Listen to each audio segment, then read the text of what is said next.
Greetings, clarophiles and clarophilettes. I wanted to make a few remarks about two recordings that I put up just this past week. Some people might ask, well, why did you put up the recording? I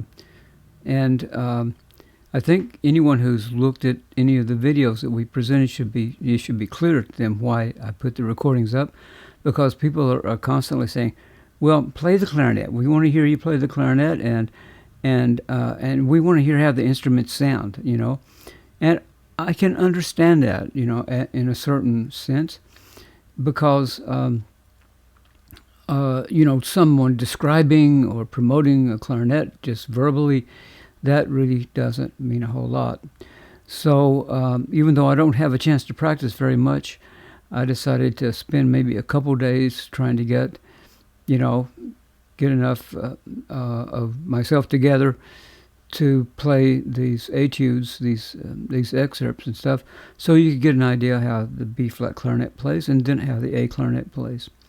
And the A clarinet, which we haven't had for years now, we finally got production in the A clarinet, and I'll just say candidly, the A clarinet we have now is beautifully made, but it's the best A clarinet and the best A clarinet model I've ever played in my life. Better than any clarinet I ever owned, and certainly better than the A clarinet, of the Opus A clarinet, the Concerto A clarinet, which I designed at LeBlanc, and I thought were wonderful clarinets, and they are, but this is better, and plus it has the advantage that it's not going to crack, it's not going to fall apart on you, it's not going to have like loose rings and all the stuff that you run into and worry about with wood clarinets. It's really a wonderful clarinet, and it's just a dream to play. That etude that I played, number 9, the Chanson number 9, I've never played an instrument. It's just so easy to control and fluid, seamless, moving in and out of the third register. It's just from one clarinet player to another. It's a mind blower. And I tested it when we first got our prototype.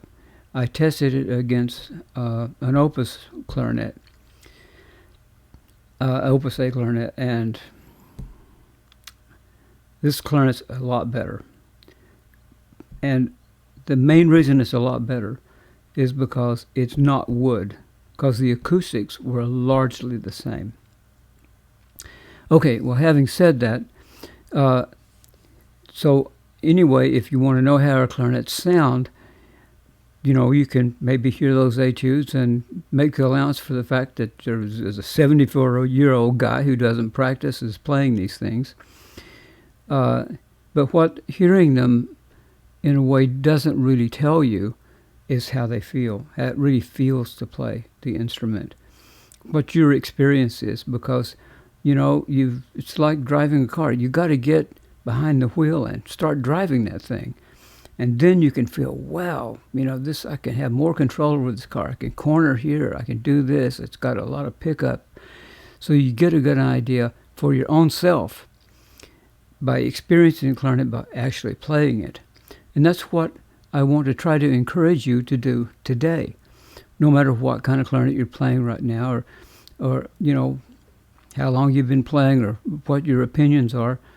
I would like you to get behind one of our clarinets, like you get behind the wheel of a car, and drive it, because there you can tell exactly what the instrument's going to provide for you, and then make an objective decision. Hearing someone else play, you hear the vagaries of their playing, better or worse, but it still doesn't really tell you how it feels for you to play. I know that our clarinets are really wonderful clarinets, and what I've tried to do is I've tried to make the best clarinets that I could possibly make for the lowest possible cost, because I'm interested in players, especially young players, but not only young players, but I'm interested in players buying our clarinets and then having such an amount of joy and fun playing the clarinet that they keep playing the clarinet.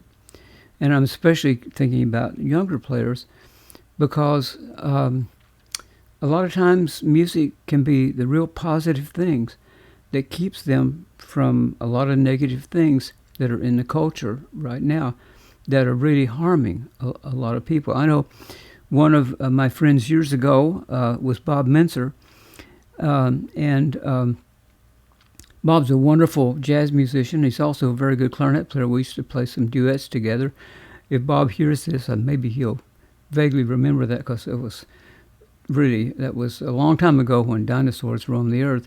But Bob's a terrific musician, and he told me that where he was born was not and raised was not exactly what you would call, the right side of the railroad tracks. And he said a lot of his friends were killed, they died, because they got involved in very negative things. And he just explicitly said, music saved me. And I know exactly what he meant. I was born, in the mountains of Kentucky in the coal mining areas. And we had, a more traditional view of things. There wasn't so much destructive things that were harmful to young people at that time. But I had my own struggles and stuff and felt very lonely. And I'll say that I don't know what I would have done if I hadn't had music. So that's what we're trying to do. We're trying to share wonderful clarinets for you and for your students. And so they'll keep playing and they'll have a positive experience and possibly get involved with band, get involved with music, and that will carry them through any higher education they might decide to involve themselves in, and will keep their energies focused on positive things. Having said that, I want to mention that probably many of you don't know, but anyway, I would like to remind you that in the last years of the Oklahoma Clarinet Festival, was the Oklahoma Clarinet Symposium, a young junior from here in Dallas won the soloist contest, young soloist competition. And she beat out kids from all over the United States. She was one of the 5 finalists, and when she came and played for the judges there, she won the contest. And she got to play her piece there. And we were very proud of that because she did it on one of our hard rubber clarinets, one of our 576, our standard 576. And she beat players who had instruments that they were playing that cost 5 and 6 times more. And she won. And then she placed 2nd or 3rd in the International Clarinet Festival, and she was at least one of the finalists. I didn't attend that year, so I can't remember exactly. But she was definitely one of the 5 from all the young players that had applied and sent in recordings. So, look, there's ample evidence that our clarinets, though they cost very, very little purposely, I designed it to be that way. They cost very, very little compared to these ridiculously expensive, pardon me, but ridiculously expensive prices on clarinets now. They're just exploded.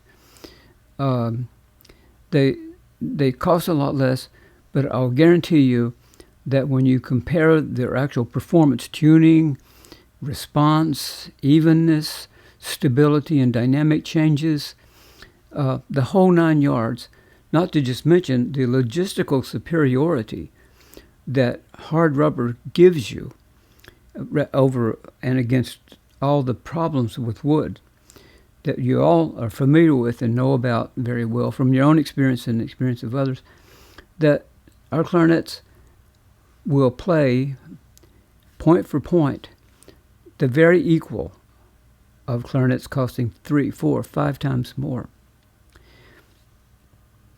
And I hear some people, I don't really read it, actually Ted tells me about it because Ted reads some of the stuff. People saying, well, hard rubber is definitely a student material. It'll never be anything but student material. People that are mouthing off about this are people who don't know what they're talking about. people who really haven't seriously actually compared and actually tested, and maybe they're not even that good of players. But generally speaking, the people who do that have an agenda, and the agenda is not to benefit you, but it's often to just pick your pocket. We try not to do that. We find that abhorrent. And I've always been kind of reluctant to really say my mind about what I understand and know from half a century of experience as a player, professional performer, teacher, recording artist, acoustician, and all the things that I've done, and teacher. I'm reluctant to say, and so I'm still don't feel completely right about tooting our own horn, so to speak. So the rest of this video is going to be involved with letting other people who have written us toot our own horns for us. Now, I want to tell you something about these people. Most of them are professional clarinet players. They're really good clarinet players. But they have one characteristic that you don't see with all the endorsers for other instruments. No one paid them anything. We do not pay for endorsements. So these letters and these comments that I'm going to share with you were sent to us voluntarily. We didn't pay anything for them. We didn't promise anything for them. Nothing was given in exchange. No equipment or anything was given in exchange. This is just their comments from their experience as players, playing the instruments that they have played in the past, and comparing it with one of our clarinets. Probably more I could say, but I should just probably shut up, and I'm going to let these people speak for us what I know to be true. And I'd like to encourage you, if you have students, please have some respect for the parents of the students. They are the ones who have to pay for things most of the time. And money is tight everywhere. So I'd like you to consider using our clarinets, having your students test our clarinets, as well as your own self, because I think our clarinet compares extremely well. And with the new models, they're going to be even more fantastic. We've already got, like I said, the new A clarinet in, and it's just a dream to play. It's silver-plated. It's made extremely well, and you'll be able to play it for a lifetime. So, and our other clarinets are coming just the same with all the new production that we set up. So what's already been extremely good in the past is going to be even better with a lot of niceties, we'll say, like silver plating. It's not a necessity, it's a nicety, and other things. But they're going to be they are extremely well made clarinets, and acoustically, they're top-notch, and they won't break on you. Not unless you do something stupid with them. Okay. We have a nice warranty, but it doesn't cover stupidity. Okay, having said that, here are the comments. I'm putting them up. They're also posted on our website, but I know that a lot of people don't go down into the menus and actually consider all those things. So here they are, and consider what they say and what their experience has been, because they're like you. They're clarinet players just like you. Many of them are really quite advanced, quite excellent players. But generally they're like you, and they're unlike all the endorsers that you get from the other clarinet companies in the fact that you weren't paid off.